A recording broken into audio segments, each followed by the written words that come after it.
మీరు బీసీలకు వచ్చేటటువంటి 42% రిజర్వేషన్కి వ్యతిరేకం కాకపోతే ఆ మాధవరెడ్డి అనేటటువంటి పిటిషనర్కి మీరు ఎట్లా సీట్ ఇచ్చారనే విషయాన్ని స్పష్టం చేయాలి.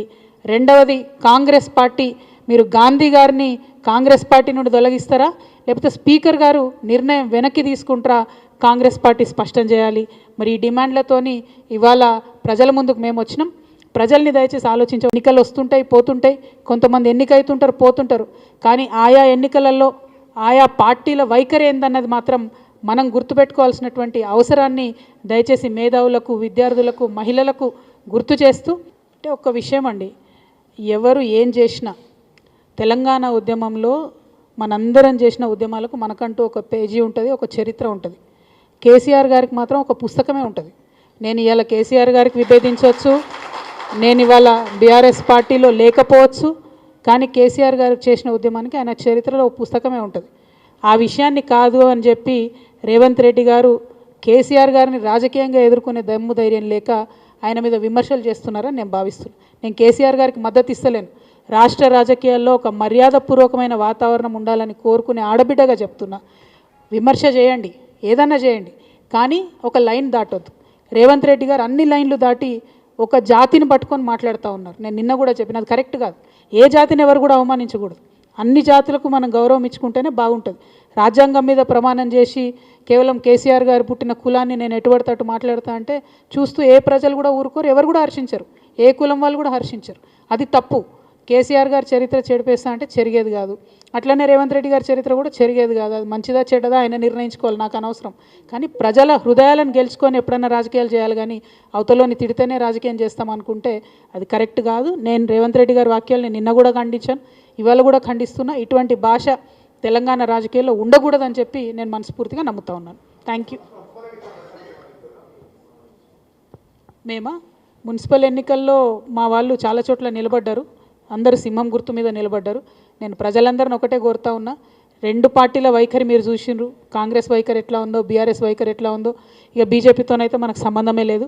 కాబట్టి ప్రజలందరినీ రిక్వెస్ట్ చేస్తున్నా, మాలాంటి వాళ్ళు, కొత్తగా వస్తున్న వాళ్ళు, సింహం గుర్తు మీద నిలబడ్డ వాళ్ళు, ఇండిపెండెంట్గా పోటీ చేస్తున్న వాళ్ళు, సిపిఎం పార్టీ వాళ్ళు, న్యూ డెమోక్రసీ లాంటి వాళ్ళు, ప్రశ్నించే తత్వం ఉన్నటువంటి ప్రతి ఒక్కరిని కూడా గెలిపించమని నేను రిక్వెస్ట్ చేస్తున్నాను. Thank you.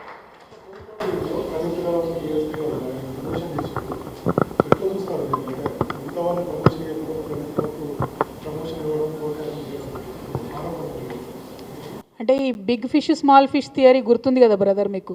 స్మాల్ ఫిష్ని పట్టుకొని బిగ్ ఫిష్ని ఇడిచిపెట్టుడు అనేది ఫోన్ ట్యాపింగ్లో కూడా అదే జరుగుతుందని నాకు అనిపిస్తుంది. ఇప్పుడు ప్రణీత్ రావు అనే అతను డిఎస్పీ, తనని డిమోషన్ చేశారు. మరి ఎందుకోసం డిమోషన్ చేశారు అనేది ప్రభుత్వం అయితే ఇక్కడ చెప్పలే. కానీ ఈ స్మాల్ ఫిష్ని చూపించి మరి ఈ ప్రణీత్కి ఆర్డర్ ఇచ్చినటువంటి బిగ్ ఫిష్లను వాళ్ళని వదిలేస్తారా ఏంది అన్నది ప్రభుత్వమే ఫ్యూచర్లో చెప్పాలి. మరి డిమోషన్ చేసిరంటే ఫోన్ ట్యాపింగ్లో ఏదన్నా టెక్నికల్ డీటెయిల్స్ ఉన్నాయా అందుకని చేసిరా, వాళ్ళు చెప్తలేరు ఎందుకు చేసిరో కూడా.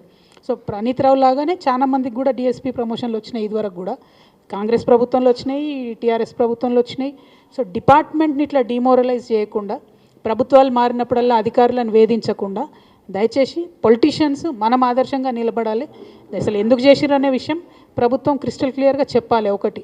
రెండు, అసలు ఇది ఎప్పుడు కంక్లూడ్ అవుతుందో చెప్పాలి. చూడలేక వస్తున్నాం ఈ టీవీ సీరియల్ని మనం. అవును, మాధవరెడ్డి తెలంగాణ ఉద్యమ సందర్భంలో మా జాగృతిలో ఉన్నాడు.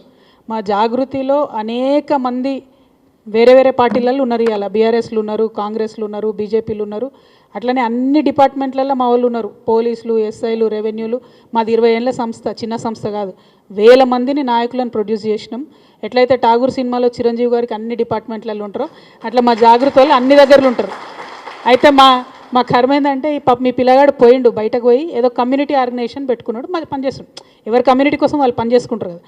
ఆయనను తప్పుదో పట్టించి హరీష్ రావు గారు కేసు వేయించారు, ఆయనతో పాటు ఇంకొక ఆయనతో. ఆ కేసు వేసిన రోజే నేను చెప్పిన దీని వెనుక హరీష్ రావు గారి హస్తం ఉందని. అది ఎప్పుడు రుజువైంది? నిన్న ఈ మాధవరెడ్డికి టికెట్ ఇచ్చుడుతో రుజువైంది. ఆ పిల్లగాడు అప్పుడెప్పుడో తెలంగాణ ఉద్యమంలో 2010లో 9లో వెళ్ళిపోయాడు మా ఆర్గనైజేషన్లోకి వెళ్ళి. అప్పటి నుంచి కమ్యూనిటీ ఆర్గనైజేషన్ పెట్టుకొని నడిపించుకున్నాడు. లీడర్ని చేసింది మేమే, మా కర్మగాలికి. కాకపోతే అది ఇప్పుడు వచ్చి బీసీలకు వ్యతిరేకంగా ఒక అస్త్రంగా హరీష్ రావు చేతిలో ఆయన చిక్కుకున్నాడు. నేను అనేది ఏంటంటే, హరీష్ రావు గారి చేతిలో చిక్కుకున్న ఈ అస్త్రానికి బీఆర్ఎస్ పార్టీ ఎట్లా ఎండార్స్ చేస్తుంది, ఎట్లా టికెట్ ఇస్తుంది? అది తప్పు కదా. ఇన్ని లక్షల మంది బీసీలకు వాళ్ళ నోటికాడి ముద్దను లాక్కునేటటువంటి పిటిషన్ అది. అటువంటి దానికి బీఆర్ఎస్ పార్టీ రాజముద్ర వేసి మరీ ఆయనకు టికెట్ ఇవ్వడం అన్నది చాలా అన్యాయం. దీన్ని మేము తీవ్రంగా ఖండిస్తున్నాం. బీఆర్ఎస్ పార్టీ ఖచ్చితంగా వాళ్ళ స్టాండ్ ఏందో చెప్పాలి.